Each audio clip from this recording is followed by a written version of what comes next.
The pandemic has radically changed the world as we know it, and the actions we take today as we work to recover will define our generation. Now is the time to think what history would say about this crisis. 2020 has been challenging on a lot of levels, as economic, environmental and societal frailties have been laid bare. But it's also proved that when we need to, we can act rapidly and restructure our lives. The recovery from the pandemic is an opportunity. We can see rays of hope in the form of a vaccine, but there is no vaccine for the planet. Nature needs a bailout. You don't want to go back to the status quo that you had before simply because it was the status quo that got us here. With everything falling apart, we can reshape the world in ways we couldn't before. Ways that better address so many of the challenges we face. And that's why so many are calling for a great reset. A great reset? That sounds more like buzzword bingo masking some nefarious plan for world domination. Hands up, this kind of slogan hasn't gone down well. But all we really want to say is that we all have an opportunity to build a better world. And it's not surprising that people who've been disenfranchised by a broken system and pushed even further by the pandemic will suspect global leaders of conspiracy. But the world's not that simple. Every one of us has differing priorities, values, and ideas. That's part of why solutions are so hard to come by, and why we all need to be involved in the decision-making. Because whether it's politicians, CEOs, academics, activists, or you, we're all about getting people together, even those you may not like, to sit down at the table and develop solutions that work for all of us.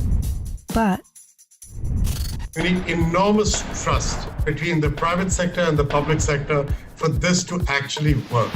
That trust is hard to come by. it's time for people to work together, listen to each other, and build this trust so we can move towards a better world. And we really need one. Because while the pandemic affects us all, it's clear it affects some more than others. The first people who are hit are the people at the front, those who are vulnerable.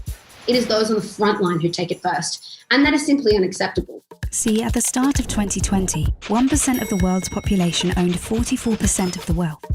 And since the start of the pandemic, billionaires have increased theirs by more than 25%, whilst 150 million people fell back into extreme poverty. And with climate change set to dwarf the damage caused by the pandemic, the message from 2020 should be abundantly clear. Capitalism, as we know it, is dead. This obsession that we have had with maximizing profits for shareholders alone has led to incredible inequality and a planetary emergency. But no one can do this alone, and top-down approaches won't get us anywhere, because everything we've learned in our work has shown us that diverse voices lead to better results.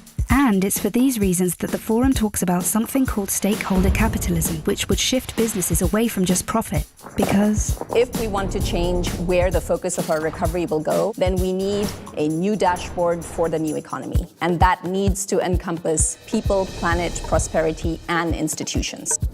Giving people a real stake in the economy and putting well-being before growth. And that's all about getting the right people in the right place at the right time. We must rebuild our relationship with nature for the survival of the peoples and our planet. We have a window of time which is closing, and we need everybody who cares to get together and find solutions now. It's the people who have great ideas and who share them with others. They're the ones who are shaping the future.